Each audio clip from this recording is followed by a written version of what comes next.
वो रिकॉर्डिंग हो जाए उसकी। टैक्स एडमिनिस्ट्रेशन इन पाकिस्तान जी आज का सब्जेक्ट है हमारा, मौजूए गुफ्तगू है। इस प्रेजेंटेशन की स्कीम जो है ना वो मैं आपके सामने डिस्प्ले कर दी है मैंने। इसमें 4 मेजर जो है ना वेरिएबल्स हैं जो हमने डिस्कस करनी है। एक तो over arching structure of tax administration है जो पाकिस्तान में एग्जिस्ट करता है, वो हमने देखना है। ओवर आर्किंग क्या होता है जी? पुराना, पुराने से भी पुराना, कदीम। और दूसरी चीज हमने ये देखनी है कि रीसेंट रिफॉर्म जो है वो इंट्रोड्यूस जो हुए हैं ओवर द इयर्स, जो है पिछले खास तौर पे 2001 में जो हुए हैं, वो क्या है, पहले से क्या सूरत हाल थी और रिफॉर्म ने क्या किया है, इसके बाद भी क्या मसाइल हैं, अभी मेजर इश्यूज क्या हैं टैक्स के, वो हम देखेंगे थोड़े से। और फिर वे फॉरवर्ड किया है, मजीद क्या किया जाना चाहिए, ये कुछ चीजें हम देखेंगे। ये जो टैक्स का स्ट्रक्चर है ये कैसे, क्यों, क्या मतलब इसमें चीजें पुरानी थी जो पहले स्ट्रक्चर था उसमें। इसमें बड़ा जो है ना पुरानी चीजें ये आ रही कि ये एग्रीकल्चर जो आपके सामने डिस्प्ले हो रहे हैं, जो टैक्सेस आपके सामने डिस्प्ले हो रहे हैं, ये पुराने लगे आ रहे हैं। ये आज से 70 साल पहले दुनिया ऐसी नहीं थी, दुनिया बहुत मुख्तलिफ थी। दुनिया में ना राब्ते की स्पीड इतनी तेज थी बातचीत की, ना चीज़ों की मूवमेंट इतनी फ्रीक्वेंट थी। अब बहुत बदल गई हैं चीज़ें। अब बिजली की रफ्तार से काम हो रहे हैं। देखें आप, एक व्हाट्सएप ही देख लें आप, कितनी क्विकली कम्युनिकेशन होती है दुनिया भर में। और उस वक्त जो है वो टेलीग्राफी के थ्रू कम्युनिकेशन होती थी 70 ईयर्स बैक। लेकिन उस वक्त भी जो टैक्स लॉज चलते थे वही आज यानी कि चल रही है। उनकी सूरत हाल भी यही है। बहुत ज्यादा कोई रेडिकल चेंज नहीं है, ये पुराना है। बुरा सिस्टम नहीं कहेंगे हम इसे, पुराना कहेंगे। और उस वक्त भी जो है ना, जैसा कि पहले इसमें लिखा हुआ है, income tax, agriculture income tax नई चीज है, उस वक्त इनकम टैक्स हुआ करता था और वो आज भी है। एग्रीकल्चर इनकम टैक्स जो है नया टॉपिक है, ये नई एडिशन है।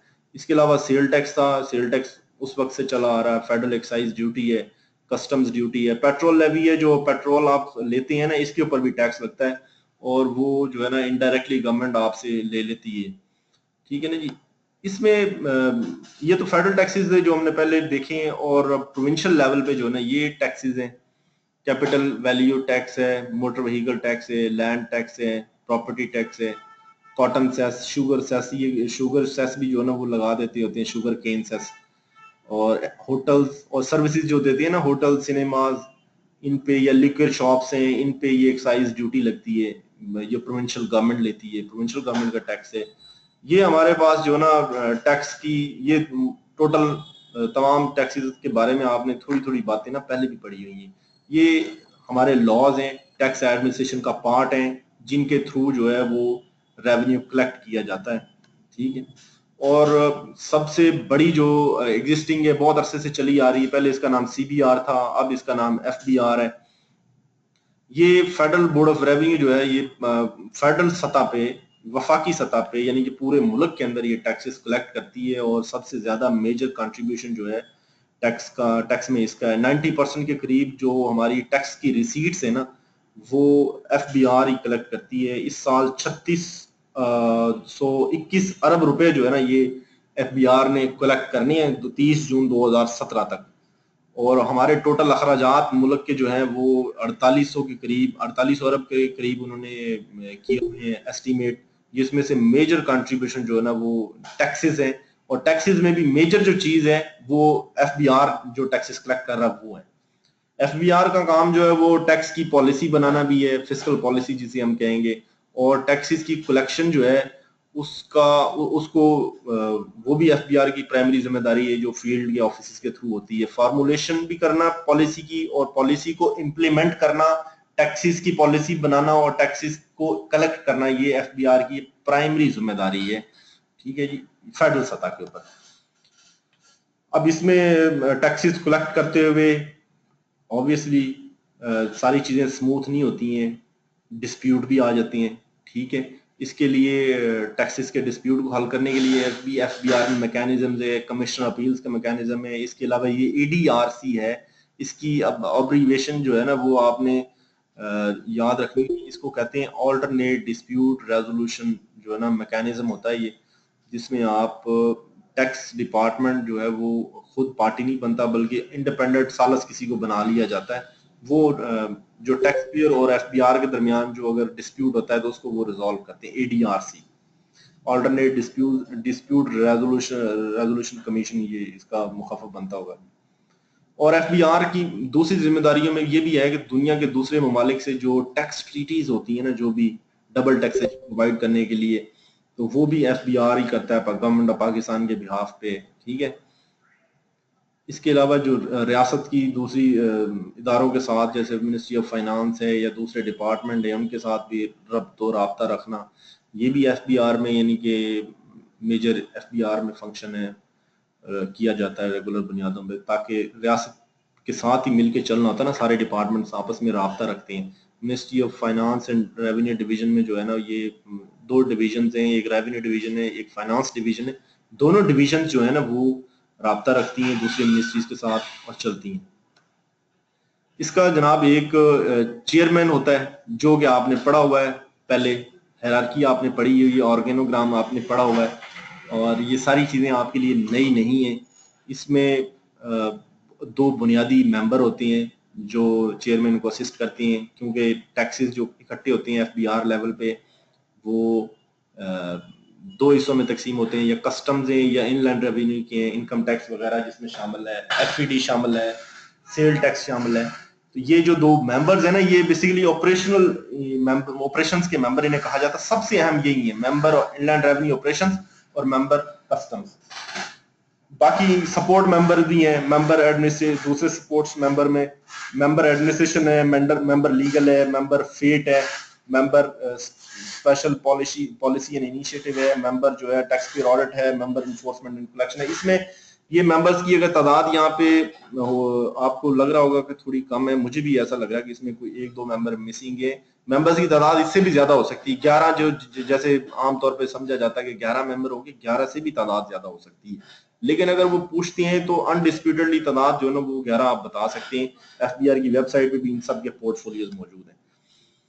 अब जो टैक्सेस जो फेडरल गवर्नमेंट लगाती है एफबीआर के थ्रू, उनकी डिटेल्स आप लोगों ने सबने पढ़ी हुई है, और दोबारा वो स्लाइड मैंने आपके सामने जो है ना प्रेजेंट कर दी है।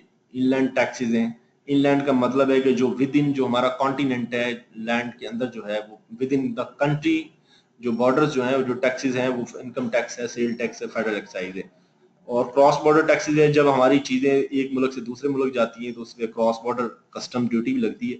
वैसे अगर देखा जाए तो अगर आप जो चीज मंगवाते हैं बाहर के ममालिक से, जो चीज मंगवाते हैं उस पर कस्टम ड्यूटी लगती है, लेकिन साथ में इनकम टैक्स भी लगता है, उसके ऊपर सेल टैक्स भी लगता है। लेकिन जो कस्टम्स है, कस्टम्स एक्ट के तहत जो ड्यूटी लगती है वो बाहर से आने वाली चीजों पे लगती है, विद इन अ कंट्री किसी चीज पे कस्टम ड्यूटी नहीं लगती। आपने कोई चीज मंगवाई है, एक दफा पोर्ट पे उस पर टैक्स लगेगा, बाद में सिटीजन को जो चीजें बाहर से नहीं मंगवाते या फॉरेन कंट्री की चीज इस्तेमाल नहीं करते, उनको कोई परेशानी नहीं है, उन पे कस्टम ड्यूटी नहीं लगती, ठीक है। इसका ये थोड़ा सा ब्लरिंग सा हो रहा है। एफबीआर का जो विजन है ना, ये भी आपको पता होना चाहिए, इंटरव्यू में भी आपसे पूछ सकते हैं, और बिल्कुल आपको एमसीक्यूज में भी ये चीज पूछ सकते हैं कि क्या ये मेन उसके विजन है एफबीआर के, to be a modern, progressive, effective and credible organization for optimizing revenue by providing quality service and promoting compliance with tax laws. ये एक रिटन एफबीआर का विजन है, एफबीआर की वेबसाइट पे भी ये मिल जाएगा। इसका आपको पता होना चाहिए, हर एक ऑर्गेनाइजेशन का एक विजन होता है, हर इंसान का भी होता है, वो अनरिटन होता है। हर इंसान का भी अपना एक विजन होता है, एक मिशन होता है, वो जो कि अनरिटन होता है। लेकिन जो इदारे होती हैं, आर्टिफिशियल जुरिडिकल पर्संस होते हैं, इनके रिटर्न विजन होते हैं, रिटर्न इनके मिशन होते हैं, जिसमें पूरी ऑर्गेनाइजेशन के जो मेंबर्स हैं, टीम मेंबर्स की शक्ल में जो ना उसको अचीव भी करते हैं और उसको हासिल करने में रोल भी प्ले करते हैं। इसका मिशन भी जो है ना वो ये भी रिटर्न है। एफबीआर का जो मिशन मैं आपके सामने डिस्प्ले कर दिया है, ये है जी, enhance the capability of tax system to collect due taxes through application of modern techniques, providing taxpayer assistance and by creating a motivated dedicated professional workforce। यानी कि ये मिशन है, ये एफबीआर जो है वो अचीव करना चाहता है, और इसमें से कुछ चीजें कुछ हद तक एफबीआर ने अचीव भी की होंगी, लेकिन कुछ इसमें रहती भी होंगी, टैक्स पेयर असिस्टेंस, बहुत सारी चीजें इसमें जो रहती भी होंगी, लेकिन एफबीआर का ये मिशन है इस काम को अकम्प्लिश करना। ठीक है जी। ये एफबीआर की जो वैल्यूज हैं, जिस तरह कायदे-ए-आज़म की वो यूनिटी, फेथ एंड डिसिप्लिन की जो उनकी रिटन प्रिंसिपल्स हैं, इसी तरह जो है ना हमने भी एक वैल्यूज बनाई हुई, ये भी रिटन है बाकायदा तौर पे एफबीआर की वैल्यूज। ये इंटेग्रिटी है, इंटेग्रिटी ईमानदारी जिसे कहते हैं, नेक नियति से काम करना है, टीम वर्क है, मिलजुल के काम करना है। एफबीआर की वैल्यूज है, एफबीआर में जहां भी कोई काम करेगा उससे एक्सपेक्ट किया जाएगा कि वो एफबीआर का कोई भी रिप्रेजेंटेटिव में ये 6 जो है क्वालिटीज होनी चाहिए। इन वैल्यू, इन मिकदार का भरपूर रिस्पेक्ट करेगा, इनको ऑब्जर्व करेगा, इंटेग्रेट ईमानदार रहेगा, टीम वर्क जहां जरूरत होगी टीम वर्क करेगा, फेयरनेस होगी उसकी एक्टिविटीज में, प्रोफेशनल एटीट्यूड होगा उसका अपने काम की तरफ, कर्टियस रहेगा, लोगों को बड़े अदब से, लोगों से पैसे लेने होते हैं ना, देखें हमारा डिपार्टमेंट तो ऐसा है ना, लोगों से पैसे लेने होते हैं, ये तो आप लोगों से बदतमीजी भी करें उनसे पैसे भी लें, ये दोनों चीजें साथ साथ नहीं चलनी चाहिए। जो आपको टैक्सेस दे रहे हैं वो बड़े काबिल इज्जत लोग हैं जिनसे हम टैक्सेस ले रहे हैं, मुल्क के लिए वो जो हमें टैक्स दे रहे हैं उनकी इज्जत भी होनी चाहिए, कार्टियस होना चाहिए। इसी तरह ट्रांसपेरेंसी है, शफाफियत है, ये फेयरनेस जो है, ट्रांसपेरेंसी, ये जो है मिलती जुलती है। ट्रांसपेरेंसी का मतलब ये है कि किसी भी जगह पे कोई भी लूप होल नहीं होना चाहिए और सब लोगों के लिए जो है ना चीजें ओपन होनी चाहिए कि जनाब ये काम इस तरह हो रहा है, इसमें कोई दो नंबरी नहीं है, सबके लिए मेरिट है और नाजायज बात कोई नहीं है, नाजायज तकादा कोई नहीं है, एफबीआर के बंदे नहीं करेंगे, ना एफबीआर एज ऑर्गेनाइजेशन इन चीजों को फेवर करती है। ये जी वैल्यूज है एफबीआर की। अब जो रीसेंट टैक्स रिफॉर्म्स है ना, ये थोड़े से देख लेते हैं, इनमें रीसेंट टैक्स रिफॉर्म जो है पिछले कई सालों में जो हुए हैं। अब एक रिफॉर्म कमीशन तो अभी भी बना हुआ, उसको हम लेटर स्टेज पे डिस्कस करते हैं। ये टैक्स रिफॉर्म जो हुए हैं, अब हुए हैं, जो 10-15 साल पहले हुए, ये क्यों हुए ये आपको बताते हैं, इनकी जरूरत क्यों थी। ये जो टैक्स रिफॉर्म्स हुए हैं इनकी क्यों जरूरत थी, क्यों ये करने पड़े गवर्नमेंट को। जो सबसे बड़ा रिफॉर्म्स है वो लॉ की तब्दीली है, इनकम टैक्स ऑर्डिनेंस 2001 जो आया ना, ये सबसे बड़ा रिफॉर्म है। पहले 1979 का ऑर्डिनेंस चल रहा था। क्यों जरूरत आई कि गवर्नमेंट ने उस वक्त प्रेसिडेंट परवेज मुशर्रफ ने जो है ना वो चेंज किया ऑर्डिनेंस। इतना बड़ा लॉ है, फिस्कल लॉ है आपके कंट्री का सबसे बड़ा, और ये ऐसे बदले नहीं जाते। ये दुनिया में, इंडिया ने देखें आज तक नहीं बदला, अमेरिका में आईआरएस कोड है उनका डेकेड्स ओल्ड है, तो ये क्यों इन्होंने जो है ना वो एक ऑर्डिनेंस को सिर्फ 21-22 साल चला के दोबारा जरूरत पेश आई। ये उसकी वजूहात हैं जिसमें दी गई हैं। पुराना ऑर्डिनेंस था उसकी अच्छा अच्छा था वो, उसमें बड़ी अच्छी बातें थी, लेकिन मसला ये था कि जब मुशर्रफ साहब आए तो उन्होंने देखा कि हमारे मुल्क के अंदर जो है ना वो टैक्स टू जीडीपी रेशो जो है बड़ी लो है, हमसाया ममालिक से भी, बैन अवी ममालिक से भी लो आ रही है। टैक्स टू जीडीपी रेशो एक स्टैंडर्ड है कि आपका जो टैक्स है, टोटल कलेक्शन है, वो जीडीपी का कितना परसेंट होनी चाहिए। अगर हमारा जीडीपी जो है वो 400 अरब रुपए, 4000, बल्कि 4000 नहीं, ये यानी कि अब इस वक्त हमारी जो कलेक्शन है जो रेवेन्यू की, वो है 3621 अरब रुपए हमने ईयर मार्क की हुई है, कितने हम कलेक्ट करेंगे। अगर आपका 1 लाख अरब रुपए आपका जीडीपी है तो ये उसका बिल्कुल कम हिस्सा बनती है, 3%, 3.5% बन रही है। हमारा जीडीपी जो है वो इतना ही है, इससे ज्यादा ही है। तो ये GDP to tax to GDP ratio जो कहा यह जाता है कि ये डबल फिगर्स में होनी चाहिए, ये 15 प्लस होनी चाहिए। जो डेवलप कंट्रीज है उनमें बहुत, कई में बहुत ज्यादा है, कई में कम है, लेकिन पाकिस्तान में ये कभी 8.9 होती है, 10 से नीचे रहती है। ये उस वक्त भी थी जब ये पुराना लॉ था। तो लो टैक्स टू जीडीपी रेशो को उन्होंने एड्रेस करने के लिए उन्हें जरूरत महसूस हुई कि तब्दीली आनी चाहिए। टैक्स बेस नैरो थी, इसका मतलब ये नैरो टैक्स बेस का मतलब ये होता है कि जिन लोगों से आप टैक्स ले रहे हैं उनकी तादाद जो है ना वो कम है। ठीक है, मसलन आप जो है ना सैलरी इंडिविजुअल से टैक्स ले रहे हैं, बहुत सारी क्लासेस जो है ना टैक्स की नेट से बाहर है, जो टैक्स दे नहीं रही। जिन लोगों ने टैक्स जिनको देना चाहिए वो टैक्स नहीं दे रहे, नैरो थी, उसको टेप करने के लिए इन्होंने ये किया। और जो उस वक्त प्रोसेसेस थे टैक्स कलेक्ट करने के वो आउटडेटेड थे। इन्होंने समझा कि ये प्रोसेसेस आउटडेटेड है, जमाना बदल चुका है, वक्त बदल चुका है, चीजें, हालात, वाकयात, सब चीजें बदल चुकी हैं। लोगों ने तो पुराने शादी ब्याह के रवाज चेंज हो गए हैं और ये छोटी छोटी बातें चेंज हो गई, तो इतनी इतनी बड़ी बातें जो है ना वो भी चेंज होनी चाहिए। तो उन्होंने इस फिस्कल लॉ के प्रोसेस जो थे उनको आउटडेटेड करार दे दिया और उन्होंने कहा ये चेंज होनी चाहिए। करप्शन का तो इल्जाम जी हर इदारे के ऊपर है पाकिस्तान में, और हकीकत है कि ये करप्शन जो है वो बहुत ज्यादा है, बहुत ज्यादा है। बाज़ महकमों में इतनी ज्यादा है कि आप सोच नहीं सकते कि आप वहां से बगैर पैसे के काम करा लेंगे।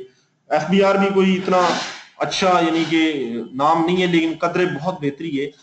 अब तो ये कहते हैं ना, वो नैब का एक मैसेज आ रहा आजकल, से नो टू करप्शन, तो उसका भी लोग मजाक उड़ा रहे हैं। इवन जो देख लें, जो करप्शन के खत्म करने के लिए जो ऑर्गेनाइजेशन है उस पर भी इल्जाम है, उसका भी वो से नो टू करप्शन का उन्होंने वो तर्जमा ये किया होगा कि इसका मतलब ये है करप्शन को कुछ ना कहें, उसका भी मजाक उड़ा रहे हैं लोग। करप्शन की जो है ना रैम्पेंसी तो बड़ी है हमारे तमाम जो ब्यूरोक्रेटिक और सियासी हलके हैं वहां पे हर लेवल पे है। या अल्लाह करे इसमें तब्दीली आ जाए। एडमिनिस्ट्रेटिव एक्सेस ये होती है कि अपने जो अपने आप के अथॉरिटी है उससे तजावज कर जाना। आपका काम जो है ना वो जितना आपको रियासत ने इख्तियार दिया उससे ज्यादा आप काम करना शुरू कर दें। जैसे एक एसएचओ है, उसका काम जो है वो काम है कि एक इलाके में अमन रखना, लेकिन अगर वो वहां पे लोगों को बिला वजह गिरफ्तार करके थाने में डालना शुरू कर दे कि सारे बंदे थाने में हो तो बाहर अमन होगा, तो ये उसकी एडमिनिस्ट्रेटिव एक्सेस है। ठीक है, यानी कि इंतजामी ज्यादती। ठीक है, ये थी करप्शन थी, इसकी वजह से उन्होंने समझा। पहले लॉज के बारे में उनका ख्याल ये था जी, ये लॉज जो है ना कॉम्प्लेक्स हैं, आम लोगों को समझ नहीं आ रहे, क्योंकि टैक्स लॉ जो है इसका काम तमाम लोगों से होता है जो भी पैसा रखते हैं, जो बिजनेस करते हैं। तो ये कॉम्प्लेक्स, इसका इतना आम फहम इसको होना चाहिए ताकि आम लोगों को भी इसका थोड़ा सा इदराक हो, पता चले उन्हें कि क्या चीज है, हमने क्या करना है। तो वो भी उन्हें लगा कि चेंज होनी चाहिए सूरत हाल। रिलेशनशिप जो है ना टैक्स पेयर और टैक्स कलेक्टर के दरमियान वो अच्छे नहीं थे पुराने जमाने में, 2001 से पहले। ये उनका ख्याल था, वो तो आज भी ऐसे, हमें तो ऐसा ही लगता है जैसे आज भी ऐसे ही है, लेकिन ये बहरहाल रिफॉर्म से पहले उनका ख्याल था। उन्होंने इस इशू को भी देखा कि ये जनाब तब्दीली होनी चाहिए, और टैक्स पेयर और टैक्स कलेक्टर के दरमियान दुश्मनदारी नहीं होनी चाहिए, ताल्लुकात जो है ना मुनासिब होने चाहिए। इसके अलावा गवर्नमेंट जो समझती थी कि ट्रांसपेरेंसी नहीं है, शफाफियत नहीं है। ठीक है, बिल्कुल बिल्कुल नहीं होगी शफाफियत। सरकारी महकमों पे इल्जाम है ये कि ट्रांसपेरेंसी उनमें नहीं है। प्राइवेट सेक्टर में तो बहुत ट्रांसपेरेंसी होती है, सारे काम आप किसी भी बैंक में चले जाएं, बड़े यानी कि ट्रांसपेरेंट वे में काम हो रहा होता है, मल्टीनेशनल में हो रहा होता है। लेकिन खैर, एचआर की जो स्किल्स हैं, वो हमारा ह्यूमन रिसोर्स जो है ना वो ट्रेन नहीं था और अनस्किल्ड था, क्योंकि ये टेक्निकल काम है, ये प्रोफेशनल काम है, ये आपको इसमें जो है ना वो बंदों की जरूरत नहीं है बल्कि ट्रेन बंदों की जरूरत है। इसीलिए देखें ना आप, पहले जब इंस्पेक्टर्स भर्ती हुए थे तो कोई ना तालीम थी उनकी, कोई शरायत नहीं थी, मैट्रिक पढ़े लोगों को भी ले लिया था। लेकिन अब देखें इसमें माशाल्लाह ACCA, ACMA, MBA, MA economics और दूसरे मास्टर्स के लोग जो हैं वो आ रहे हैं। कैपेबिलिटी का इशू तो इन्होंने एड्रेस किया है, रिफॉर्म जो हुए हैं उसके बाद ये काफी देखे ना तब्दीली आई है। ह्यूमन रिसोर्स नहीं मैनेज हो रहा था जी पहले, और ह्यूमन रिसोर्स की मैनेजमेंट ना होने की वजह से जो है वो बड़े मसाइल थे। क्योंकि इंसान अगर मोब की शक्ल में आ जाए तो मोब तो खराबी पैदा करता है। वही इंसान जो आम पुरअमन तरीके से अपनी मोटर बाइक पे जा रहा होता है, लेकिन जब वो किसी जलसे जुलूस में शामिल होता है तोड़ फोड़ के में, तो वो डिफरेंट तरीके से एक्ट करना शुरू हो जाता है। ये ह्यूमन रिसोर्सेज की मैनेजमेंट बहुत जरूरी है, और खास तौर पे ऑर्गेनाइजेशंस में बहुत जरूरी है, सोसाइटी में भी बड़ी जरूरी है। सोसाइटी में ह्यूमन रिसोर्सेज की मैनेजमेंट जो है वो एजुकेशन से होती है, और आप एक ऑर्गेनाइजेशन में बिल्कुल एजुकेशन के साथ कुछ और चीजें भी होती हैं, आप ह्यूमन रिसोर्स को अच्छा मैनेज कर सकते हैं। हमारे साथ जो है वो बहुत सारे बिजनेस ग्रेजुएट्स हैं, वो इस टॉपिक को बड़ा अच्छा तरीके से समझ सकेंगे कि ह्यूमन रिसोर्स मैनेजमेंट कितनी अहम चीज है, और ये जरूरत है वक्त की, फ्यूचर है, ये इसका फ्यूचर है। इसके अलावा ये अनडॉक्यूमेंटेड इकोनॉमी, इससे मुराद क्या है? अनडॉक्यूमेंटेड इकोनॉमी से मुराद ये कि आपको पता ही नहीं है कि कोई लोग कारोबार कर रहे हैं, वो नॉन बैंकिंग चैनल्स के थ्रू बिजनेस कर रहे हैं, आपको पता ही नहीं किस बंदे के हाथ में कितना पैसा है, कहाँ उसकी जगह है, कहाँ वो बना रहा है, कहाँ वो बेच रहा है, कितना बेच रहा है, कितना खरीद रहा है, कितना मुनाफा कमा रहा है। ये अनडॉक्यूमेंटेड चीजें बहुत थी, अभी भी बहुत है। ये देखें, गांव में जो शॉपकीपर होता है वो अनडॉक्यूमेंटेड इकोनॉमी है। ये गांव में चक्की जो होती है ना आटे की, वो भी अनडॉक्यूमेंटेड है। और बाज जगह पे तो ये जो है वर्कशॉप जो है ट्रैक्टरों की, गाड़ियों की, सम टाइम में बड़े पैसे कमा रहे होते हैं एयर कंडीशनर ठीक करने वाले, लेकिन ये सारे अनडॉक्यूमेंटेड है अभी भी। इसी तरह कुछ अर्सा पहले दो जो उन्होंने समझा कि यार ये लोग डॉक्यूमेंट नहीं हो रहे हैं, लोगों की डॉक्यूमेंटेशन नहीं है, पता ही नहीं है गवर्नमेंट को। जब गवर्नमेंट को पता चलेगा कि कौन कितने पैसे कमा रहा है, क्या मुनाफा कमा रहा है, कितने अखराजात कर रहा है, डॉक्यूमेंट होगी इसकी चीजें, बैंक के थ्रू पेमेंट्स होगी, तो ही आप टैक्स लगा सकेंगे ना, टैक्स बढ़ा सकेंगे। ठीक है। इसके साथ ही लैक ऑफ ऑटोमेशन था। ये अब तो जमाना ही ऑटोमेशन का है। अब तो ऑटोमेशन जो है वो मेरा ख्याल है कि अब ऑटोमेशन का जमाना ऐसा आ रहा है। मैं आपको बड़ी दिलचस्प चीज बता रहा हूँ कि आर्टिफिशियल इंटेलिजेंस एक कॉन्सेप्ट है कंप्यूटर साइंस का। तो अब वो कह रहे हैं कि फ्यूचर में आपका जो फ्रिज है ना, फ्रिज, उसमें भी आर्टिफिशियल इंटेलिजेंस इस्तेमाल होगी। और आप जब जैसे उसमें दही जो है वो कम होगी या सब्जियां कम होगी, तो आप कहीं बाजार में अपने सेल फोन को लेके जा रहे होंगे, जैसे ही आप किसी फ्रूट की शॉप के आगे से गुजरेंगे ना, तो आपके सेल फोन पे मैसेज आएगा, जनाब आप फ्रूट की शॉप के सामने से गुजर रहे हैं तो फ्रिज में फ्रूट शॉप है, मेरे पास फ्रूट पकड़ लें। यानी कि ये ऑटोमेशन यहां तक जा रही है। एयर कंडीशन तो आपने देख लिए ना, लाइटें देख ली आपने, कमरे में आते हैं तो लाइटें रोशन हो जाती हैं। एयर कंडीशनर भी जो लोगों को देख लेते हैं कि लोग कितने बैठे हुए हैं। गाड़ियां आ गई अब तो जी, जो ड्राइविंग हो रही होती है आप टेम्परेचर सेट कर देते हैं। ऑटोमेशन जिंदगी के हर पहलू के अंदर घुस गई है जी। हर बंदे की जेब जो है वो ऑटोमेशन से भरी हुई है। इतना बड़ा कंप्यूटर जो है वो अब आपके हाथ में आ गया, हथेली पे आ गया। तो ये इतनी इतनी बड़ी ऑर्गेनाइजेशन हैं जो सारी पेपर पे चलती थी, कागज पे काम, कागज से काम होता था, इनमें तो ऑटोमेशन का रोल बहुत ही जरूरी है, बहुत जरूरी है। अब ऑटोमेशन मजबूरी बन चुकी है, इसके बगैर गुजारा नहीं है। तो ये जरूरत महसूस हुई कि ऑटोमेशन भी होनी है, तो इसलिए रिफॉर्म्स लाए जाएं, ऑटोमेशन इंट्रोड्यूस करानी चाहिए। ये जो रिफॉर्म पैकेज जो आया था, इसके मकासद क्या थे? इसके ये तो पहले तो जरूरियात बयान की इन्हें क्या थी, अब इन्होंने बयान किया कि ये टैक्स रिफॉर्म का जो पैकेज था इसका क्या मकासद थे। इसके बुनियादी मकासद जो ना एफबीआर के वो तो हैं, और रेवेन्यू बढ़ाना, बिल्कुल जी वो रेवेन्यू बढ़ाना था। हर उसमें जो इनिशिएटिव लिया जाना चाहिए था रिफॉर्म्स के लिए, उसका मकसद रेवेन्यू बढ़ाना होना चाहिए था। नॉन रेवेन्यू जो मकासद है उनको प्रायोरिटी नहीं दी जा सकती थी। इसलिए जितने भी ये रिफॉर्म के एजेंडा हैं या रिफॉर्म की जरूरियात हैं, वो इसी चीज को मद्देनजर रखते हुए बनाई गई या सोची गई हैं कि रेवेन्यू कैसे बढ़ाना है, टैक्स जो पेयर्स हैं उनका नट कैसे बढ़ाना, वाइडन कैसे करना आपने टैक्स, यानी कि number of people who are paying tax, उनकी काउंट कैसे बढ़ाना है, वर्टिकली जो है ना आपने कैसे बढ़ाना है, ना कि आपने जितने लोगों पे टैक्स लगाया हुआ है उन पे हॉरिजेंटली आप रेट बढ़ाते जाएं और उनका जूस निकालते जाएं। इसकी बजाय आपने नंबर को कैसे बढ़ाना है कि ज्यादा से ज्यादा लोग टैक्स नेट में आए। इसके अलावा लॉज को सिंप्लीफाई किया जाए ताकि लोग जो है उनको समझ आ सके, कॉम्प्लेक्स ना हो। ठीक है।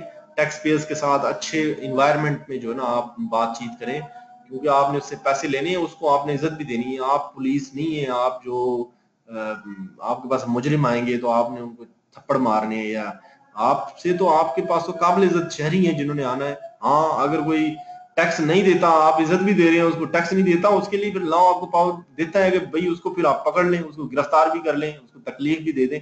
लेकिन जब तक वो टैक्स देने पे तैयार है, फिर तो माहौल अच्छा होना चाहिए, इज्जत देनी चाहिए जिससे आपने पैसे लेने हैं। इसके अलावा जी एफिशिएंट और ऑनेस्ट सिस्टम जो टैक्स एडमिनिस्ट्रेशन का वो डेवलप करना रिफॉर्म्स के एजेंडे का मकसद था। इसकी जो रिफॉर्म्स आए थे टैक्स एडमिनिस्ट्रेशन के लिए, इसकी स्ट्रेटेजी बनाई गई थी जी, कैसे कैसे ये मकासद जो है ना वो अचीव होंगे। वो स्ट्रेटेजी क्या थी जी? उसमें पॉलिसी रिफॉर्म्स थे। पॉलिसी रिफॉर्म्स में मतलब है कि असूल, यानी कि पॉलिसी जैसे आपको बताया था ना, कोर्स ऑफ एक्शन है, ये गाइडलाइंस है। उसमें क्या थे पॉलिसी रिफॉर्म में? ये सिंप्लीफिकेशन की जाए लॉज की, लॉज जो कॉम्प्लेक्स हैं उनको सादा बनाया जाए ताकि लोगों को समझ आए। इसके अलावा जो विदहोल्डिंग टैक्सेस हैं उनको कम किया जाए, डायरेक्टली टैक्स लिया जाए। विदहोल्डिंग टैक्स थोड़ा सा कोर्सिव होता है, यानी कि जबरदस्ती लिया जाता है ना लोगों से, तो ये होना चाहिए। इसके अलावा एग्जाम्पशन जो जी टैक्स छूट जो दे दी जाती है लोगों को, उसको कम से कम किया जाए। ठीक है। इसके अलावा डिस्प्यूट रेजोल्यूशन मैकेनिज्म जो है उनको अच्छे तरीके से, यानी कि उनकी रेजोल्यूशन होनी चाहिए जितने ये मसाइल यानी कि आती हैं डिस्प्यूट्स टैक्स पेयर के टैक्स कलेक्टर के दरमियान आते हैं। प्रोसीजरल रिफॉर्म्स है इसका एक एस्पेक्ट। प्रोसीजरल रिफॉर्म जो है उसमें क्या क्या तब्दीली जो है ना, कैसे जो वो जरूरत है टैक्स रिफॉर्म को करने की, जो जरूरियात थी, वो जो वजूहत थी, उनको एड्रेस करने के लिए क्या क्या पॉलिसी प्रोसीजर रिफॉर्म रिक्वायर्ड है जी। यूनिवर्सल सेल्फ असेसमेंट जो है ना वो रिक्वायर्ड है, जिसमें आप लोगों को ये मौका देते हैं कि वो खुद अपनी जो है ना वो कैलकुलेट करें कि उनकी इनकम कितनी है और उस पर खुद टैक्स बताएं। आप उनको इतना मौका दें कि वो अपने आप को खुद असेस करें। जो भी टैक्स एफबीआर में जो पहले टैक्स वसूली के प्रोसेसेस थे वो थोड़े से कदीम थे, पुराने थे, जैसे देहातों में होता है वैसे थे, यानी कि सादा थे। अब उनको तब्दील करने की जरूरत थी, तो उनको प्रोसेसेस को तब्दील किया जाए। आपने चाहे टैक्स रिकवर करना, लेकिन उसको जदीद तरीकों से रिकवर करें, बैंकिंग चैनल्स को इस्तेमाल करें, प्रॉपर्टीज को इस्तेमाल करें, बजाय ये कि आप एक दो चीजों के पीछे लगे रहें या खत पे खत डालते रहें। इसी तरह प्रोसीजरल रिफॉर्म में ऑटोमेशन भी शामिल है कि चीज़ों को कंप्यूटराइज करें ताकि टैक्स पेयर के और टैक्स कलेक्टर के दरमियान राब्ता कम हो। जितना राब्ता ज्यादा होगा उतने ज्यादा जो दो इंसानों की मुलाकात ज्यादा होगी तो लड़ाई भी उनकी होगी। इसलिए वो कहते हैं मशीन का और टैक्स पेयर का राब्ता करा दें, ऑटोमेशन कर दें, ताकि ट्रांसपेरेंसी रहे, फेयरनेस रहे और मसाइल ना पैदा हों। एडमिनिस्ट्रेटिव रिफॉर्म्स भी रिक्वायर थे जी। और क्या स्ट्रेटजी थी उन एडमिनिस्ट्रेटिव रिफॉर्म्स की, कैसे करना था, क्या किया जाना चाहिए था? वो ये था कि एफबीआर को फंक्शनल लाइंस पे डिवाइड कर देना। कैसे डिवाइड, फंक्शनल लाइंस क्या होती है? फंक्शन ये होती हैं कि आपको अगर कहा जाए ना जनाब के घर में एक बंदा, घर में कई काम होते हैं, घर में काम क्या होते हैं जी? एक घर में काम होते हैं जी, एक बंदे ने घर में पैसा कमाना भी एक काम है, उस पैसे को खर्च करना भी एक काम है, उस पैसे को हजम करना भी एक काम है। एक बंदा घर में वालिद साहब होते हैं, वो फंक्शनल बेस पे होते हैं, तो वो जनाब कमाई करके लाते हैं, पैसे कमा के लाते हैं, रोजगार लगे होते हैं कहीं, तो उनका ये काम है रोजी कमाने का। जो वालदा होती है उसका काम खाना बनाना होता है, वालिद तो नहीं खाना बनाता ना। ये फंक्शनल लाइन पे डिवाइड होते हैं। तो इसी तरह उन्होंने कहा कि एफबीआर में भी जो जितने रोल हैं उनको फंक्शनल लाइंस पे डिवाइड किया जाए ऑर्गेनाइजेशन में। कुछ कोई लोग ऑडिट कर रहे हो, कोई लोग इन्फोर्समेंट कर रहे हो, कोई लोग लीगल मैटर्स को देख रहे हो, कोई लोग जो है असेसमेंट के मैटर को देख रहे हो, ठीक है ना। इस तरह उन्होंने दो तीन किस्म की वो उन्होंने बना दी थी। आगे मैं दिखाऊंगा आपको कैसे उन्होंने जो है ना वो फंक्शनल लाइन पे डिवीजन की थी उसकी। फिर ये कि पहले टैक्स ऑफिस जो है ना वो इस तरह नहीं होते थे जिस तरह अब है। अब तो ये चेंज सूरत हाल है ना, ये एलटीयूज आरटीओज ये वो रिफॉर्म्स एजेंडे की वजह से बने थे और ये स्ट्रेटजी के तौर पे इम्प्लीमेंट हो चुके हैं, ठीक है। ह्यूमन रिसोर्स मैनेजमेंट को भी चेंज कर दिया जाए। पॉलिसी रिफॉर्म जो है ना ये आगे हम डिटेल में भी पढ़ रहे हैं। क्या स्ट्रेटजी थी पॉलिसी रिफॉर्म्स की? सिंपल लॉज एंड प्रोसीजर्स होने चाहिए। ये आपके सामने डिस्प्ले हो गए जी। सिंप्लीफाइड इनकम टैक्स लॉ अपनी तरफ से तो इन्होंने समझा है। नए इनकम टैक्स के रूल भी इन्होंने इनकम टैक्स रूल 2002 दिए। रिकॉर्ड कीपिंग रिक्वायरमेंट्स जो है वो भी इन्होंने ले डाउन कर दिए 6 इयर्स की, ठीक है। सेल टैक्स की रिफंड जो है पहले वो उनका तरीका और था, अब रिवाइज तरीका उनका और है, उसके लिए नए कवानीन दे दिए। जो रेट्स हैं वो बड़े पहले स्टैटिक किस्म के होते थे, उनको बड़ी स्लैब्स बना दिए, डिफरेंट रेट कर दिए। अब देखें नॉन फाइलर और फाइलर के लिए भी कर दिया हुआ इन्होंने, ठीक है। डिस्प्यूट रेजोल्यूशन के बड़े अच्छे मैकेनिज्म करना इसका शामिल था स्ट्रेटजी के अंदर, वो भी इन्होंने कर दी है, ठीक है। ये प्रोसीजर रिफॉर्म्स हैं, मैं आपके सामने डिस्प्ले करने लगा हूं इनकी डिटेल। ये भी आप देख रहे होंगे कि सेल्फ असेसमेंट क्या है। जो भी आपने रिटर्न फाइल कर दिया, हमने मान लिया वो दुरुस्त है, ये सेल्फ असेसमेंट है। मतलब आपने टैक्स देना है, हमने लेना बाद में। अगर आपने ना दिया तो फिर हम लेंगे, या आपने झूठ बोला है तो फिर हम आपसे लेंगे। आपको मौका दिया जाता है, अब आप अपनी मर्जी से जितना मर्जी टैक्स दे दें, जितना बनता है आपका। और ये बड़ा ट्रस्ट है, स्टेट जो है अपने शहरियों पे इन्वेस्ट करती है। अब शहरियों की मर्जी है, वो गड़बड़ करते हैं तो फिर ऑडिट होता है, फिर ही टैक्स लगता है। अगर सारे लोग अपना टैक्स ईमानदारी से जमा कराना शुरू कर दें यूनिवर्सल सेल्फ असेसमेंट का फायदा उठाते हुए, तो एफबीआर में तो लोग फारिग बैठ जाएंगे सारे। वजह एफबीआर में इतने हजारों लोग इसीलिए हैं कि लोग झूठ बोलते हैं। झूठ बोलना इंसान की फितरत है। इंसान जो है ना वो बाज नहीं आता झूठ बोलने से, गलत दरोग गोई से। बस इसीलिए ऑडिट है, इसीलिए आधे धंधे जो है ना दुनिया में इस वजह से चल रहे हैं। झूठ कहते हैं ना बड़ी बुरी बीमारी है। तमाम दुनिया के मज़ाहिब में भी झूठ को बड़ा जो है ना डिस्करेज किया जाता है। तो झूठ से अगर झूठ ना होना हो भाई मेरे, तो हमारा इदारा कई कितने नैब खत्म हो जाएगी झूठ ना हो, हम खत्म हो जाएंगे जनाब, एफबीआर रहेगा ही नहीं झूठ ना हो। तो झूठ ना हो तो आपका आधा जो है ना आधे डिपार्टमेंट तो झूठ को एड्रेस करने के लिए बने हुए हैं, ठीक है। आपकी जुडिशरी जो है वो खत्म हो जाएगी। जुडिशरी का क्या काम होगा जब बात ही आप भी सच करेंगे, सच ही माना जाएगा, सच की फतह होगी, तो देखें जुडिशियल सिस्टम आपका बैठ जाएगा। लेकिन झूठ खत्म नहीं हो सकता, अजल से है, अब तक रहने वाला है। कम तो हो सकता है, जैसे बाहर के ममालिक में कम है, वो कम झूठ बोलते हैं और इसीलिए हमसे आगे भी हैं। देखें ना, झूठ ना बोलने के फायदे भी हैं, ठीक है। ये इसमें आगे डिटेल दी हुई है जनाब कि सेल्फ असेसमेंट का क्या मकसद था, राब्ता घट कम करना टैक्स पेयर के और टैक्स कलेक्टर के दरमियान, ठीक है जी। आईटी के थ्रू जो है ना रिकॉर्ड कीपिंग की इन्होंने की है। अब आईटी के ये उस वक्त इन्होंने जरूरत महसूस हुई, ऑटोमेशन नहीं है, फिर पॉलिसी बनाई जो इन्होंने चेंज करने की, उसमें इन्होंने ये रखा। तो अब आईटी का अल्हम्दुलिल्लाह बड़ा अच्छा निज़ाम है। 2007 से लेके अब 10 साल हो गए। पिछले 10 सालों में अगर आपका कोई भी रिटर्न आपने जमा कराया ना एफबीआर को, वो सिंगल क्लिक के ऊपर अवेलेबल है। लाखों बल्कि इस वक्त वो करोड़ों में डॉक्यूमेंट्स चले गए होंगे जो एफबीआर में मौजूद हैं। आप देख सकते हैं जनाब 2006, 7, 8, 9, 10 जो भी उन्होंने किया, रिकॉर्ड कीपिंग का अच्छा इन्होंने निज़ाम जो है ये बना लिया है। इलेक्ट्रॉनिक फाइलिंग जो है ना ये इन्होंने मैंडेटरी कर दी है कि तमाम जो कंपनीज हैं या बड़े टैक्स पेयर्स हैं वो जो है ना अपना रिटर्न फाइल करेंगे तो वो इलेक्ट्रॉनिकली होगा, यानी कि वेबसाइट पे करेंगे। मैनुअल जो है वो छोटे लोगों को सहूलत दी, बस छोटे लोग कर देंगे, इनकी इनकम ज्यादा नहीं है। एडमिनिस्ट्रेटिव रिफॉर्म्स में इसकी डिटेल यही है कि इनलैंड रेवेन्यू सर्विस बनाना स्ट्रेटजी थी और ये इंप्लीमेंट कर दी है इन्होंने। 2009 में इनलैंड रेवेन्यू सर्विस बनी है जी। इनलैंड रेवेन्यू सर्विस नहीं हुआ करती थी 2009 से पहले, उससे पहले इनकम टैक्स डिपार्टमेंट हुआ करता था और वो इनकम टैक्स डिपार्टमेंट के पास सिर्फ इनकम टैक्स था। सेल टैक्स जो है वो कस्टम्स डिपार्टमेंट के पास था। इसी तरह फेडरल एक्साइज ड्यूटी भी कस्टम्स डिपार्टमेंट के पास हुआ करती थी। 2009 में ये रिफॉर्म्स का एजेंडा चला तो रिफॉर्म इन्होंने किए, ये रिफॉर्म इम्प्लीमेंट हो चुके हैं। इन्होंने इनलैंड रेवेन्यू सर्विस बना दी जिसमें इनकम टैक्स, सेल टैक्स और एफईडी को मर्ज करके इनलैंड रेवेन्यू सर्विस बना दी। इनकम टैक्स डिपार्टमेंट खत्म हो गया, अब कस्टम्स के पास सिर्फ कस्टम ड्यूटी रह गई। इसके अलावा एफबीआर में इन्होंने जो हायरार्की थी उसकी मेंबर्स जो थे वो चेंज किए, काफी सारे मेंबर्स बनाए। पहले इतने मेंबर्स नहीं हुआ करते थे, बल्कि पहले एडिशनल सेक्रेटरी हुआ करते थे, अब वो मेंबर बना दिए। जो मेंबर होता है ना ये इक्वल टू एडिशनल सेक्रेटरी होता है फेडरल गवर्नमेंट में, ठीक है। इसमें उन्होंने सपोर्ट मेंबर जैसे ये डाले हैं, फंक्शनल मेंबर्स डाले हैं। सपोर्ट मेंबर ये होते हैं जो एफबीआर का जो बोर्ड है, चेयरमैन है, उसको सपोर्ट करती है। फंक्शन होते हैं कि उनको एक खास फंक्शन दिया जाता है, जैसे ऑडिट है, ये ऑडिट का जो है ना फंक्शनल मेंबर है।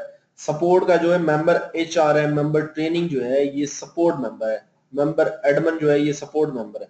तो ये थोड़ा सा चेंज ले गए। ऑर्गेनाइजेशन बना दी इन्होंने, काफी लार्ज टैक्स पेयर यूनिट बनाए कराची, इस्लामाबाद, लाहौर में और बाकी शहरों में जो है ना वो रीजनल टैक्स ऑफिस बना दिए। अब जो है इस लास्ट ईयर में एक और भी तब्दीली आई है कि इन्होंने जो है वो बनाए हैं डिस्ट्रिक्ट टैक्स ऑफिस का कॉन्सेप्ट शुरू किया है। यहाँ पंजाब में जो है ना ये इम्प्लीमेंट हो चुका है, कराची में भी थोड़ा सा इम्प्लीमेंट किया है। जैसा कि अब जो है शेखुपुरा, ननकाना, ओकाड़ा और कसूर, ये 4 इजला जो है ना ये यहाँ पे डिस्ट्रिक्ट टैक्स ऑफिस बन गए हैं। यानी कि ये रीजनल टैक्स ऑफिस की यहाँ पे जुरिस्डिक्शन तो है, लेकिन ये यहाँ पे इनका अपना इंडिपेंडेंट एक ऑफिसर होता है और वहाँ पे लोग होते हैं। मतलब अब almost with in 5 year Pakistan के हर तहसील में जो है ना इनकम टैक्स का दफ्तर होगा। इतनी स्पीड से ये रिफॉर्म्स ग्रो कर रहे हैं। लिहाजा आप में से जो लोग जो है दूर दराज इलाकों से हैं वो तवक्को रखें कि इंशाल्लाह आप सेलेक्ट होंगे तो आप अपनी तहसील में नियरेस्ट जो सिटी है वहां पे भी जाकर पोस्टिंग ले सकते हैं। आरटीओ बिल्कुल आप कह रहे हैं 26 आरटीओ आप कह रहे हैं, हमें गिन लेते हैं अभी। ये मैंने आज गिने हैं तो मैंने इनकी 19 तादाद लिखी है, तब मैं गिनता हूँ दोबारा। 3 आरटीओ कराची में, 4 हैदराबाद, 5 सखर, 6 भावलपुर, 7 मुल्तान, 8 लाहौर, 9 लाहौर, फिर 10 गुजरांवाला, 11 फैसलाबाद, 12 सियालकोट, 13 जो है वो हो गया सरगोदा, 14 जो है वो हो गया रावलपिंडी, 15 हो गया इस्लामाबाद, 16 हो गया एबटाबाद, 17 हो गया पेशावर, 18 हो गया कोयटा। ठीक है, 18 तो मैंने गिन लिए। 26 तो नहीं है, ऐसे तो नहीं बन रहे 26। अगर इसमें काउंट में कोई फर्क है ना तो वो मजीद मैं चेक कर लेता हूँ, लेकिन 26 मैंने गिन लिया, बच नहीं रहा, सारे हमने गिन लिए। एफबीआर की वेबसाइट पे ना ये सारे मिल जाएंगे। तो टैक्स पेयर फ्रेंडली इन्वायरमेंट भी जनाब ये पॉलिसी के थ्रू इन्होंने तब्दील लाई हो भी गई है, मिनिमाइज भी हुआ है टैक्स पेयर का और टैक्स कलेक्टर का राब्ता। आप जो नोटिस हैं वो भी सिस्टम के थ्रू जाते हैं, ईमेल में चले जाते हैं। आप नोटिस इशू करते हैं, वो नोटिस होता हुआ ईमेल के अंदर चला जाता है, जो आपका डायरेक्ट टैक्स पेयर होता है उसकी। ये फंक्शन स्ट्रक्चर आपके सामने डिस्प्ले किया हुआ है। ठीक है, इसमें एफबीआर में इन्होंने फील्ड फॉर्मेशन जो है ना, उसमें एक जो दफ्तर होता है ना, उसमें इतने फंक्शंस बना दिए। एक रीजनल टैक्स ऑफिस जो होता है, टैक्स पेयर फैसिलिटेशन का अलग डेस्क होता है, इंफॉर्मेशन प्रोसेसिंग का उसमें अलग ऑफिसर्स हैं, ऑडिट करने वाले लोग अलग हैं, इन्फोर्समेंट और कलेक्शन की अलग हैं, लीगल मैटर्स को देखने वाले अलग हैं, आईटी को देखने वाले अलग हैं, एचआरएम को देखने वाले लोग अलग हैं। ठीक है, इसके अलावा इंटरनल कंट्रोल जो है उनको देखने वाले लोग अलग हैं। अगरचे अब इसमें भी ये भी जो स्ट्रक्चर आपके सामने डिस्प्ले हो रहा है, इसमें भी तब्दीली आ रही है। अब ये आधे मुल्क में ये सिस्टम चल रहा है, आधे में नहीं चल रहा ये। ठीक है ना। तो लेकिन फंक्शनल डिवीजन जो है, फंक्शनल स्ट्रक्चर जो है, वो बस आपके ज़हन में होना चाहिए कि किस तरह का होता है। एक बंदे को एक फंक्शन दे दिया जाता है, ऑडिट वाला इन्फोर्समेंट नहीं करता, वो ऑडिट में लगा रहता है। अगर आप इंस्पेक्टर हैं और अगर आप ऑडिट विंग में लगे हुए तो आपने ऑडिट करना, आपने इन्फोर्समेंट नहीं करनी। लेकिन जब आपका ट्रांसफर इन्फोर्समेंट में हो जाएगा, फिर आपने रिकवरी करनी है, फिर आपने ऑडिट नहीं करना। इसी तरह अगर आपकी ट्रांसफर जो है वो इंफॉर्मेशन प्रोसेसिंग में हुई पड़ी है, तो फिर आप इन आईपी का काम कर रहे होंगे, आपने ऑडिट या इन्फोर्समेंट नहीं करनी। ये फंक्शनल डिवीजन है कि एक बंदे से एक काम लिया जाए, लेकिन ये भी अभी आधे कंट्री में रह गया, आधे लाहौर में ये है, आधे में ये नहीं है। ठीक है, ये जो पीछे हमने पढ़ी है ना ऑर्गेनाइजेशन, जिसमें 4 उन्होंने एलटीयू बताए हुए हैं, ये इसमें क्या होता है एलटीयू में? इसमें सारे यानी कि इसमें एलटीयू में बेसिकली बड़े बड़े जो कॉरपोरेट केसेस है ना, उनको अलग से डील किया जाता है। कराची के जितने कॉरपोरेट केसेस हैं, बड़े बड़े जो उनके टैक्स पेयर्स हैं, कंपनीज हैं, वो 2000 भी हो सकती हैं, तो उनको जैसे ये बड़ी है ना, टोयोटा इंडस है, होंडा है, नेस्ले है, पेप्सी है, कोको कोला है, जो आपका जनाब ये पाकिस्तान टबैको कंपनी, ये बहुत बहुत बड़ी कंपनीज हैं। ये इतनी बड़ी कंपनीज हैं, आप इनका बजट और इनकी परफॉर्मेंस सुन लें तो आप हैरान हो जाएं। ये बहुत बड़ी कॉरपोरेशन है। ये हमारे ये पीआईए शीआईए हैं, ये इनसे ज्यादा पैसे कमाती है, इतनी बड़ी ऑर्गेनाइजेशन है। इनको उन्होंने फिर एक अलग ऑफिस इनके लिए बनाया कि ये जो है ना आम टैक्स ऑफिस में ना जाए, बल्कि प्रायोरिटी यानी कि हो इनको दी जाए। इनसे ज्यादा टैक्स आना होता है, तो इनसे जो इश्यूज हैं वो भी अच्छे मैनर्स में डिस्कस हो जाए, क्विकली हो जाए, एक्सपेडाइट हो जाए। तो इनके लिए ऑफिस ही अलग बना दिए। इनको कहते हैं लार्ज टैक्स पेयर यूनिट, एलटीयू। ये एक बड़ा ऑफिस होता है। और बाकी टैक्स पेयर्स के लिए रीजनल टैक्स ऑफिस होता है, जिसमें तमाम होते हैं। इसमें जो है ना क्विकली चीजें होती हैं, ताकि इनको इन्होंने ज्यादा टैक्स देना है तो इनको ज्यादा फैसिलिटेट किया जाए। ठीक है जी, ये टैक्स कलेक्शन की जो है ना फिगर है, जो आपके सामने मैं डिस्प्ले करने लगा हूँ जी।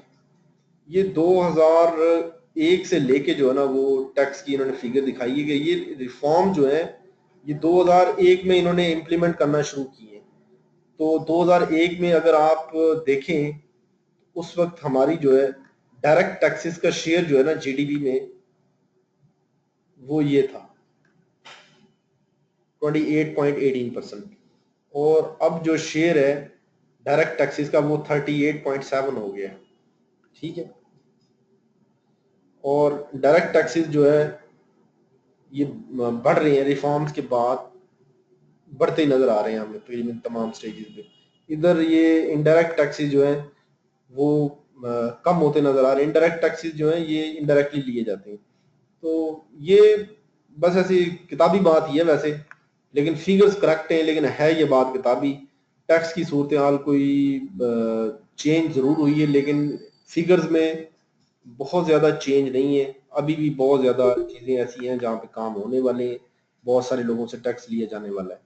मेजर इश्यूज जो है वो अभी भी हैं, ये पहले भी थे।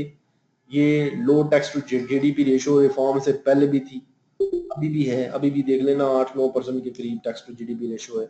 लॉबीज भाई पहले भी थी, अब भी है। एग्रीकल्चर की लॉबी अलग है, सनतकारों की लॉबी अलग है, और कुछ सेक्टर्स ऐसे हैं हमारे जिनमें जिनको जो है ना ज्यादा प्रीफरेंस दी जाती है, कुछ को कम प्रीफरेंस दी जाती है। अनडॉक्यूमेंटेड इकोनॉमी पहले भी थी, अब भी है।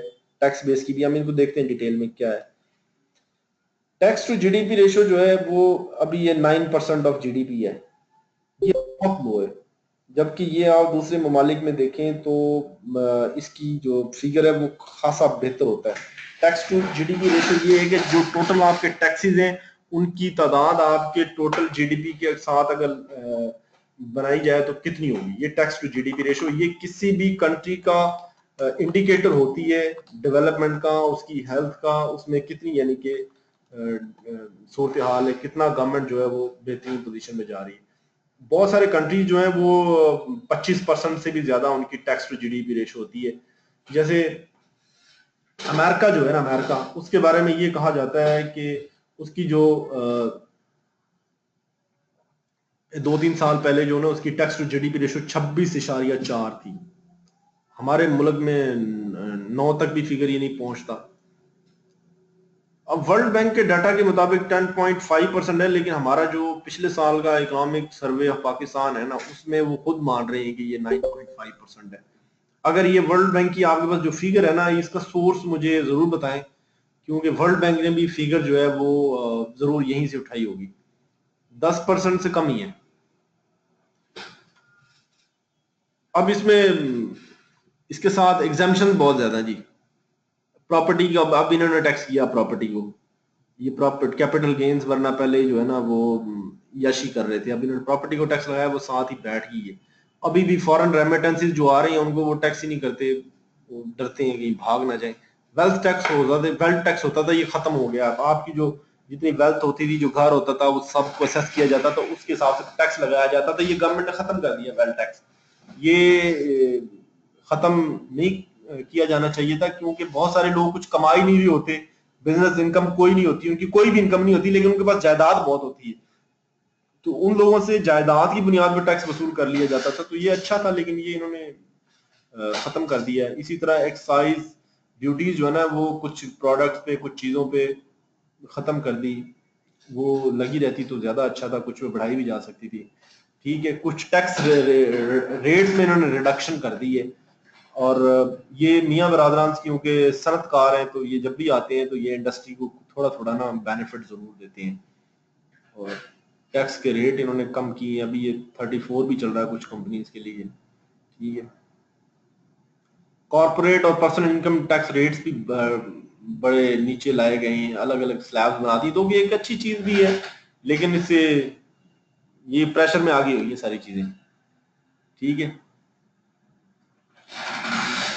टैक्स टू जीडीपी रेशियो क्यों कम है जी?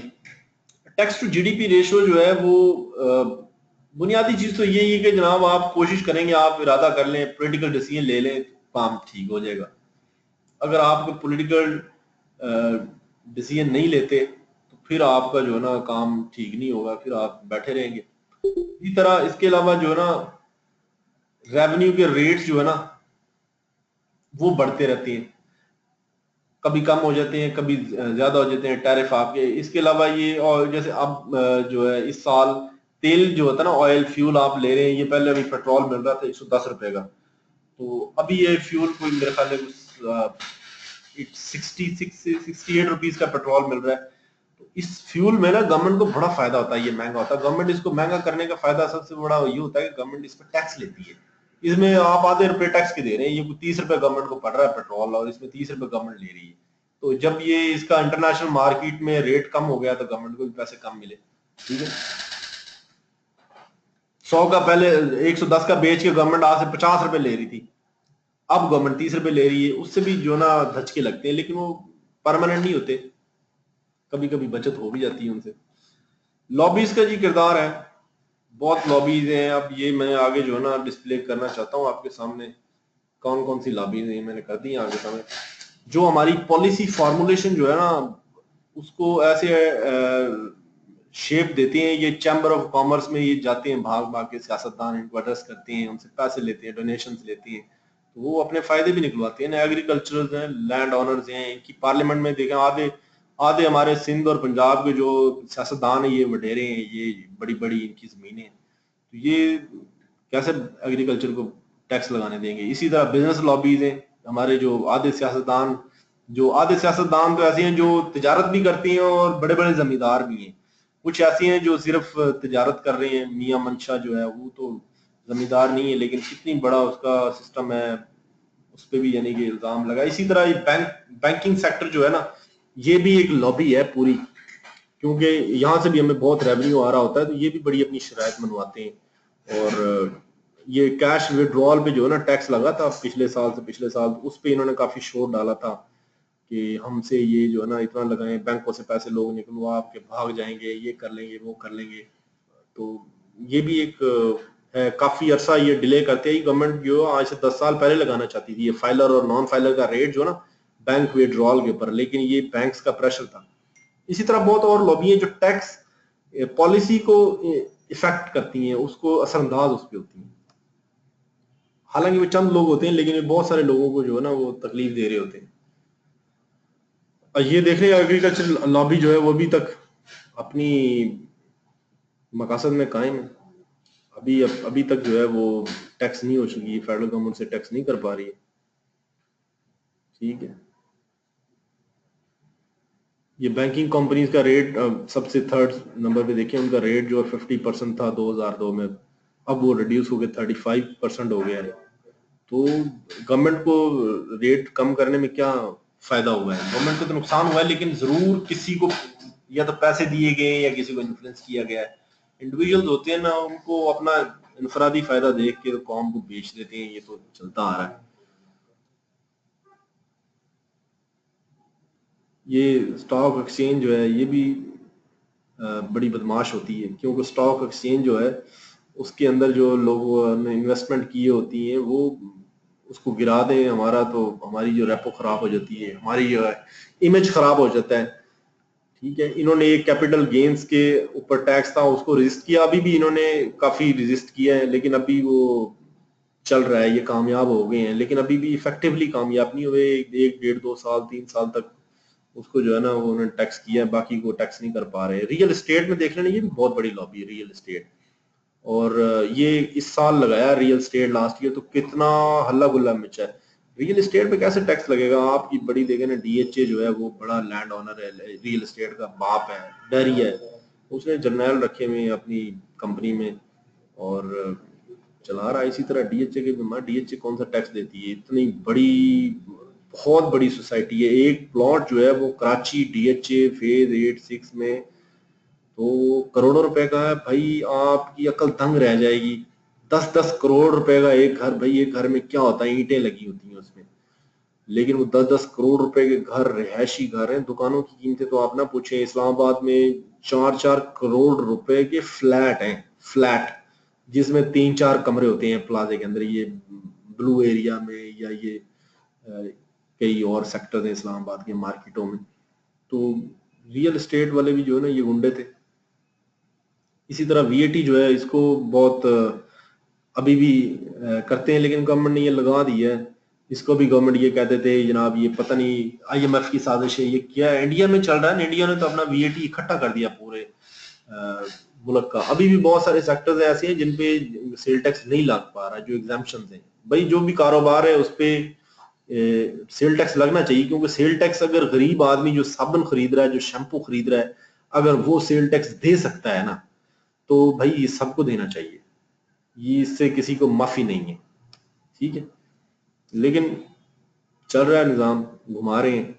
ये सेक्टोरल डिस्ट्रीब्यूशन आगे रख रहे हैं जनाब के टैक्स बर्डन की जो डिस्ट्रीब्यूशन जो है वो क्या है। आप देख सकते हैं कि हमारा जो एग्रीकल्चर है एग्रीकल्चर कंट्री है और इसका 222.5% इसका जीडीपी के अंदर शेयर है। आपके सामने value added tax, sale tax को कहते हैं नोमान भाई, सेल टैक्स हमारा वैल्यू एडेड टैक्स ही वैट। एग्रीकल्चर के अंदर शेयर 22.5% है, लेकिन टैक्स के अंदर इसी सेक्टर का जो शेयर है वो 1.2% है। कितनी आप पढ़े पढ़े समझे चीजों को तो कितनी ज्यादती है कि 22% आपका शेयर है पूरे जीडीपी के अंदर, लेकिन टैक्स के अंदर आपका 1.2% शेयर है। इसी तरह इंडस्ट्री पे बोझ देख लें कि 23%, 5%, 23.5% इसका शेयर जीडीपी में है, यानी कि टोटल मुल्क के अंदर जितनी भी प्रोडक्ट्स या गुड्स पैदा हो रही हैं इंडस्ट्रियल, वो जनाब 23.5% है टोटल जीडीपी का, जबकि टैक्स हम इसे 70.4% ले रहे हैं। और इंडस्ट्री पे जो टैक्स लग रहा है इसमें से बहुत ज्यादा जो टैक्स है वो अल्टीमेटली कंज्यूमर पे भी जा रहा है, कंज्यूमर उसका बर्डन बियर कर रहा है, जो सेल टैक्स है जैसे। इसी तरह जो सर्विसेज सेक्टर है ये पाकिस्तान का बहुत बड़ा सेक्टर है। इसका जो ये फिगर जो है ना ये 2009-10 के हैं। अब फिगर्स कुछ चेंज हो गए होंगे, लेकिन बहुत ज्यादा तब्दीली नहीं आई होगी। एग्रीकल्चर अब भी नीचे ही है, सर्विसेज सेक्टर अब भी ऊपर ही है, फिगर कुछ चेंज हो गए होंगे, लेकिन पिक्चर आपके सामने आ गई है। जीडीपी में कंट्रीब्यूशन 54 लेकिन टैक्स के अंदर शेयर उसका 28.4% है। ये भी एग्रीकल्चर की तरह जो थोड़ा सा याशी प्रोग्राम चल रहा है। ये वकील हैं, ये कौन सा टैक्स देते हैं? ये डॉक्टर्स हैं, ये वकील हैं, इंजीनियर्स हैं, ये कोई टैक्स नहीं देते। ये ढूंढे हैं भाई, एक इंडस्ट्री लगा के बंदा बैठा हुआ है, वो टैक्स देता है, उसको हाथ बंधे हुए भाग नहीं सकता ना, कहीं में बदमाशी नहीं कर सकता। ये फिस्कल पॉलिसी स्टेटमेंट होती है, हर साल ये शाया की जाती है। पिछले साल अब ये 2016 की तो नहीं आई, 14-15 की मौजूद है, उसमें ये फिगर्स दिए जाते हैं।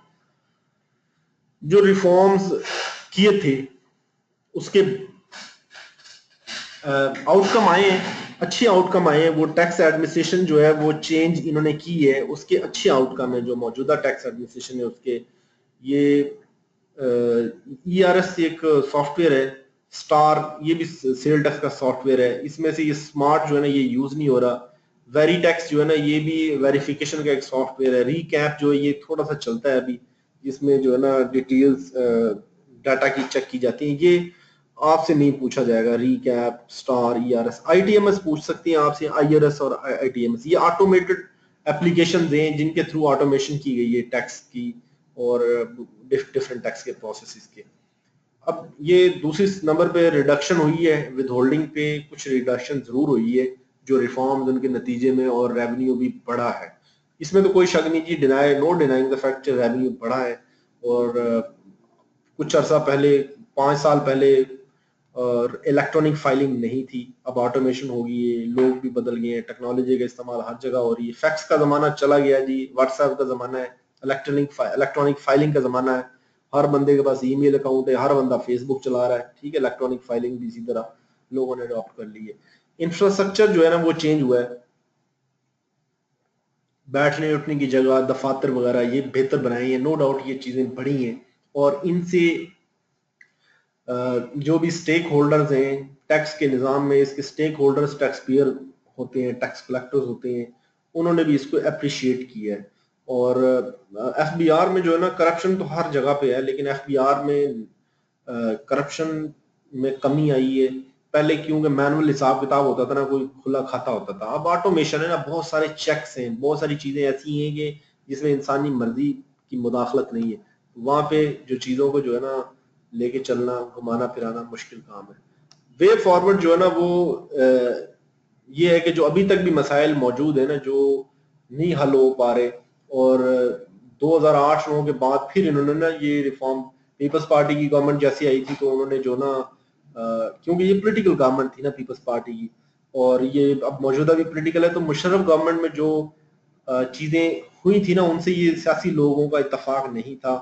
कुदरती सी बात है, वो आर्मी का दौर था, टेक्निकल लोग उस वक्त बना रहे थे, ये सियासी लोग थे, बहुत सारी चीजें स्किप हो गई, स्लिप हो गई। तो ये दुरुस्त करना चाहते तो इन्होंने समझा जरूरत थी, तो इन्होंने भी रिफॉर्म एजेंडा शुरू किया जो उस वक्त से चल रहा है। अभी तक रिफॉर्म्स का एजेंडा चल रहा है, इस पे रिफॉर्म्स कमीशन भी बना हुआ है जो है ना, और फेडरल गवर्नमेंट में वो रिपोर्ट भी देते था, कभी कुछ रिपोर्ट देते था वो, कभी कुछ। अभी तक उसने अपनी सिफारिशात कई दफा मुरतब करके दी है, और उस पे जो है ना अभी कोई कंक्लूसिव बात नहीं, कंक्लूड नहीं हुआ।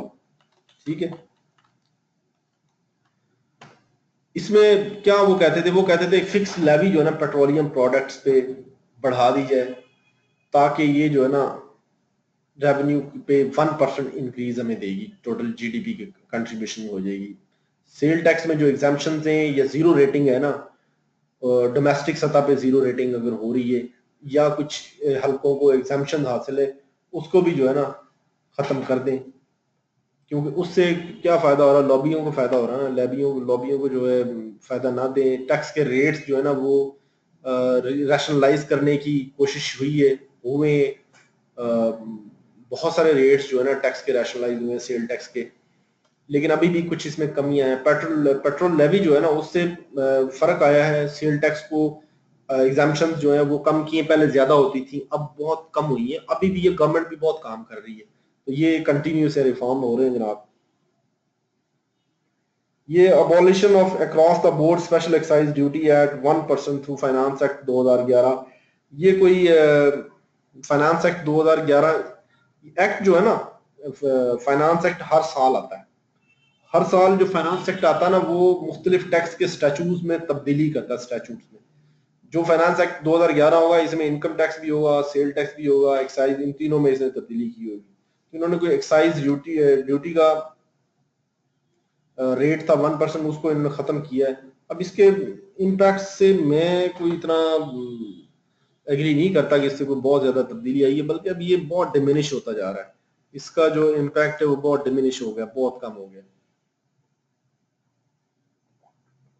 शॉर्ट टर्म जनाब कैपिटल गेन्स पे जनाब टैक्स शुरू हो गया है। ये बिल्कुल 2008-9 के बाद इनिशिएटिव लिए गए हैं, अभी तक चल रहे हैं। अभी तक कैपिटल गेन्स पे इस साल भी देख लेना, कैपिटल गेन्स पे ये रियल एस्टेट वालों को उन्होंने टारगेट किया है, तो ये भी रिफॉर्म का पार्ट है। यहाँ पे काफी अरसे से इन्होंने ये सोचा था लेकिन कर दिया।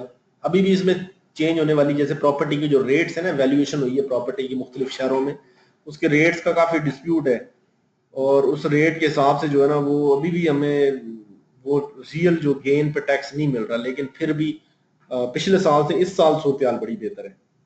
ठीक है। विद होल्डिंग टैक्स को के नेट को बढ़ा दिया है। अब बैंक से कैश निकलवाएंगे उस पर भी लगेगा, एयर ट्रैवल करेंगे उस पर भी लगेगा, बच्चों को महंगे स्कूलों में पढ़ाएंगे फिर भी लगेगा विद होल्डिंग टैक्स। जो है फाइलर नॉन फाइलर का रेट भी कर दिया है। ठीक है। और मिनिमम टैक्स जो है ना, ये आपने नहीं पढ़ा, ये 1% है। अगर कोई बंदा, ये मिनिमम टैक्स का मतलब है कि इतना देना ही देना है हर सूरत में। ये कुछ लोग हैं जिनके ऊपर ये लाजम है, जो बड़े बड़े कारोबार कर रहे हैं, कि अगर वो लॉस शो करवाते हैं तो उनके ऊपर लाजम है कि वो लॉस नहीं देंगे, मिनिमम टैक्स जो हर सूरत में उनको देना होता है। ये आपसे नहीं पूछा जाएगा, लेकिन ये रिफॉर्म्स का पार्ट है। ये 2008 के बाद जो रिफॉर्म का एजेंडा शुरू हुआ उससे पूछा गया। रैंडम बैलेट जो है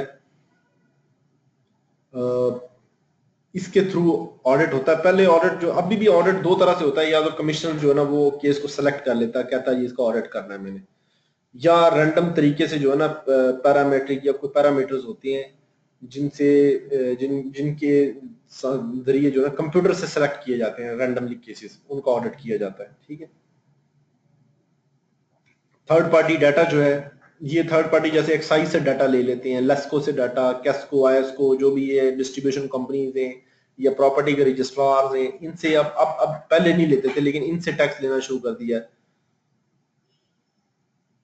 ये कोई बता रहे हैं जनाब, मैं इनकी चैट नहीं पढ़ पा रहा, खैर करते हैं ये आपका भी डिस्कस।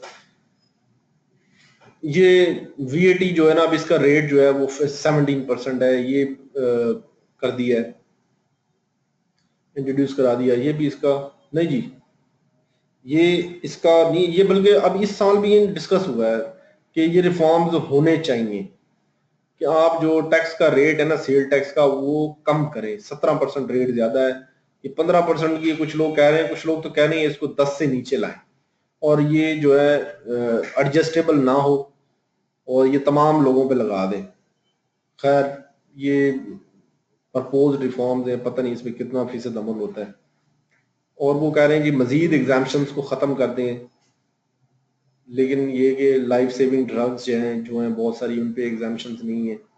उन पे एग्जाम्पशन दे, वो कह रहे हैं उनको कर दें, बेसिक फूड स्टफ जो है उस पर करते हैं, लेकिन इसका बर्डन जो है ना गरीब बंदे पे ज्यादा आ जाएगा। उसके लिए और चीज, अमीर के लिए तो शायद बर्गर महंगा हो जाए उतने इतना फर्क नहीं पड़ेगा, लेकिन गरीब की रोटी महंगी होगी तो उससे बड़ा फर्क पड़ेगा। ये प्रपोजल है जो हमारे जो पॉलिसी मेकर्स हैं उन्होंने ये प्रपोजल्स दिए हैं कि इस किस्म की प्रपोजल से रेवेन्यू बढ़ सकता है। ठीक है, इसी तरह सर्विसेज के ऊपर वो कह रहे हैं कि जनाब उनको अब टैक्स बर्डन जो इंडस्ट्री पे हमने देखा था पिछली स्लाइड में ज्यादा था, इसको वो प्रपोज कर रही हैं। ये जरूर जो है ना रिफॉर्म जो प्रपोज किए हैं ये चैम्बर ऑफ कॉमर्स वगैरह के लोगों ने किए होंगे, जो ये कह रहे हैं कि जनाब इंडस्ट्री पे घटा दें। बिल्कुल इंडस्ट्री पे टैक्स तो लग रहा है, लेकिन जब तक जो कहीं दूसरे जराये से टैक्स नहीं आता तो हम इंडस्ट्री पे कैसे खत्म कर देंगे टैक्स। ठीक है, इंडस्ट्री को बर्डन बियर करना पड़ेगा जी।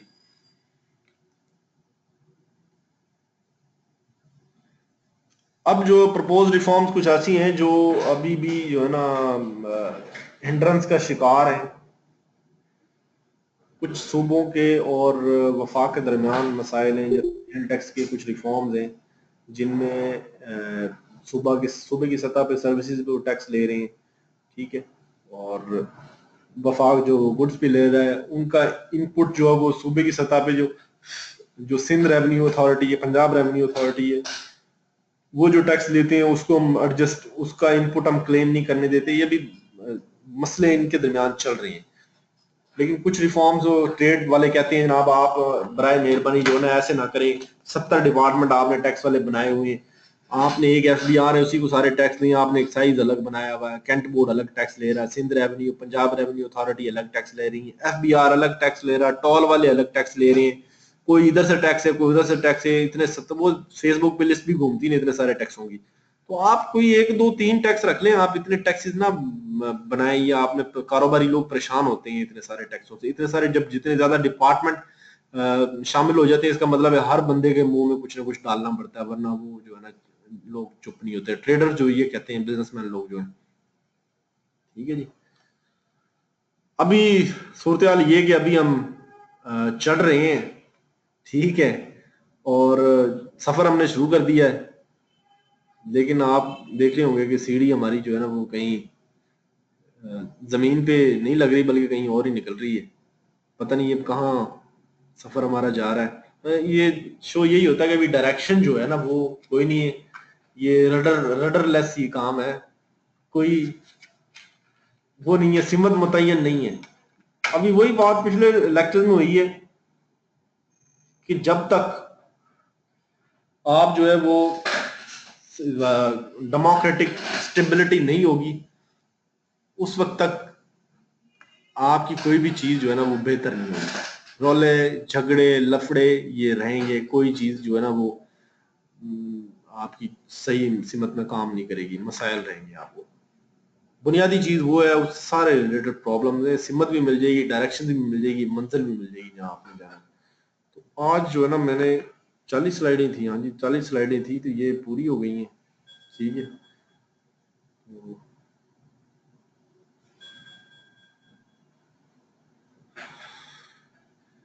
आपका कोई सवाल है तो मुझे 1 मिनट दीजिए।